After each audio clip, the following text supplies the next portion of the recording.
নেই। হ্যাঁ শরীফ ভাই,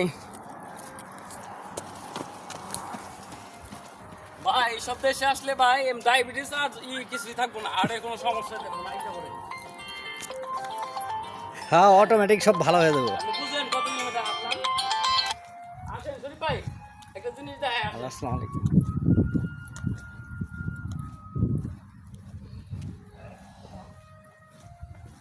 হ্যালো,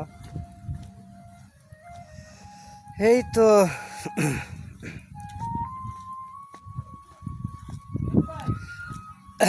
আজকে বেরিয়েছি। ওন তো গেছিল আরেক জায়গায়, আমরাও তো ওই জায়গায় আইছি বিকালে, ওরা বেরিয়েছিল সকালে।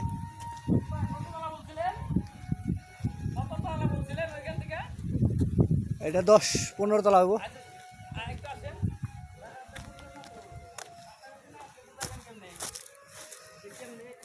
হ্যাঁ হ্যাঁ, এদিকে ছোট্ট একটা পিঁপড়া আমরা, তাই না? এই ওয়ালের সামনে ছোট্ট একটা পিঁপড়া না, দেন কত বড় প্রাচীর। ওই যে গেটে লন, এই যে এখান থেকে গেটে যাইতে দিব কিন্তু ঠিক। হ্যাঁ, এদিক দিয়ে উঠেন, যান।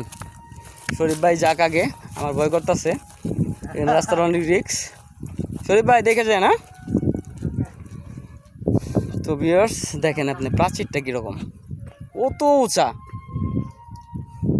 আজকে থেকে কয়শো বছর আগে আল্লাহ জানে, আমি জানি না, যে তারপরও ওইটাগুলো কত সুন্দর হয়ে গেছে। আর আমরা পরিবেশ আসলে মানে পরিবেশটা সুন্দর রাখার দায়িত্ব হয়েছে জনগণের।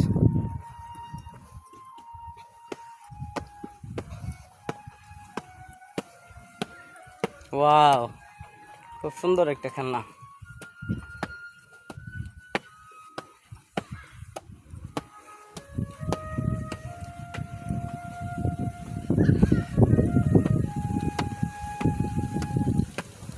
সেই মা জাদুকর বাঁশিওয়ালা।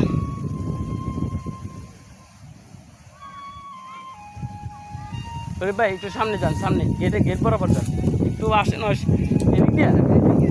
হ্যাঁ, আর ওই যে আমারও যাই দেখুন,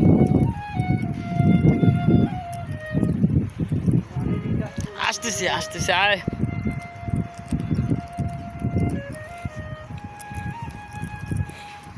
এদিক দিয়ে না তো, এদিক দিয়ে আসি নাই তো। হ্যাঁ, এদিক দিয়ে আসছি, ওই দিক দিয়ে লন যাই। আমি এদিক দিয়ে ভিডিওটা করে আসি। ভিডিওটা করে এসে দেখেন ব্রেঞ্চগুলো কত সুন্দর সাজিয়ে রাখছে, অথচ মানুষ নাই। পপুলেশন হচ্ছে বাংলাদেশের 3 ভাগের 1 ভাগ হচ্ছে এটার, 2 ভাগ হচ্ছে এই দেশটা। জনগণ হচ্ছে 87 লাখ, 1 কোটিও না। মানুষ থাকবো কই, ব্রেঞ্চগুলো খালি। অথচ এরকম একটা প্লেস আমাদের থাকলে বসার জায়গা পেয়ে দেন আপনারা। ঠিক আছে, ততক্ষণ ভালো থাকবেন, নেক্সট আবার আপলোড করব ভিডিও।